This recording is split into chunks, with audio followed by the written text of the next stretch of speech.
Airport. Get on a plane. To New Orleans. Nolans. How's your mom and them? And Matt and I are the privileged tourists checking it out. They aight. Our steward, head steward, the guy on the mic, looks like Paul Giamatti.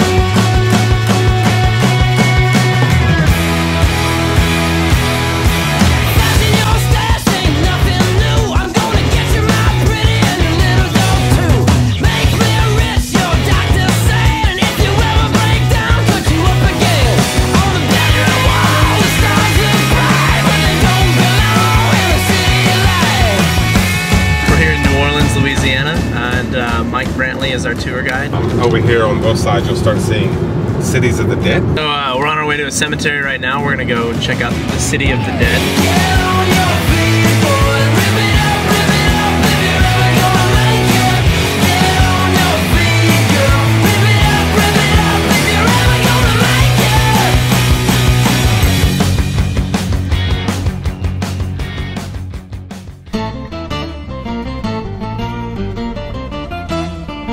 No space for graveyards outside or in the city, so they buried them outside. Also, they thought that yellow fever and such things, the plague, was coming out of graveyards.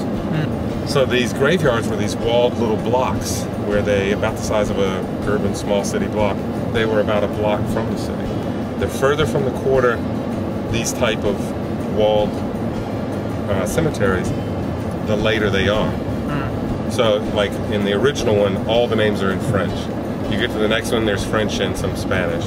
You get to the next one further out because there are distances, because as the city expanded, some French, some Spanish, some English, and then you start seeing more English. You know, funerals are very complex things because you have people getting together and seeing each other who haven't in a long time, and so there's a happy sadness going on. The first line would be the priest, the body, the immediate family.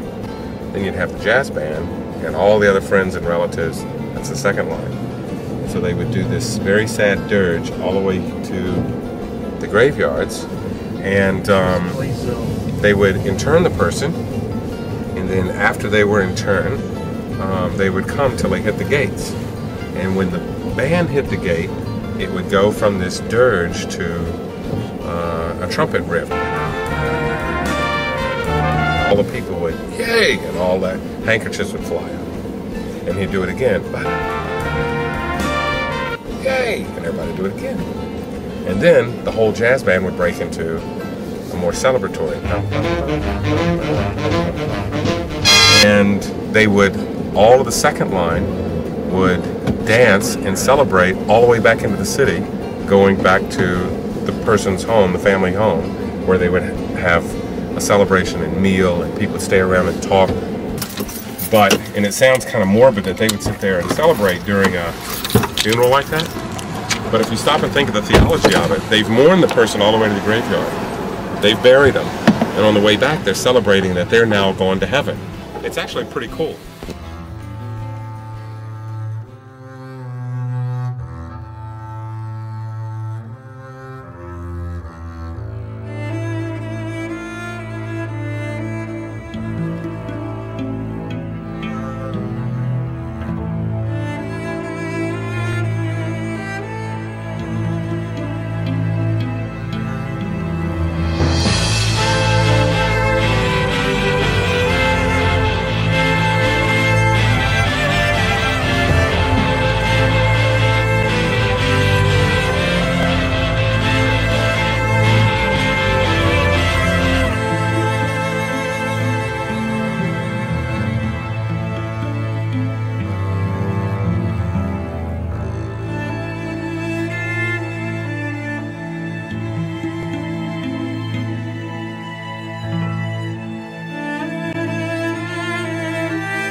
Spanish under Galvez and the capture of Manchac and Baton Rouge from the British. Became member of the first city council.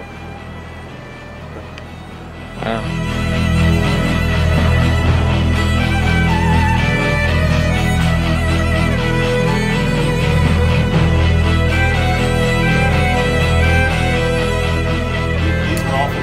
Ovens, because one, they were buried above ground because the water table is so high.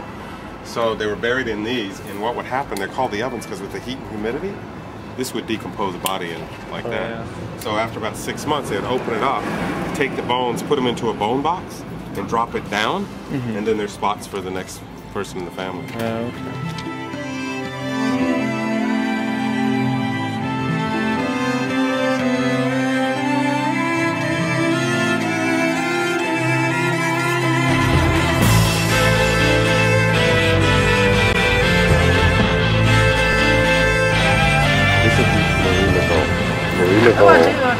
Was well, I will pay you back when I'm to because a voodoo priestess. She was a mulatto. You know mulatto? So she was a mulatto Zulu or voodoo priestess, and you still see here these X's. Most of it's done by tourists, but there is still a little remnant of voodoo out there somewhere. Oh, here's a picture of that mayor.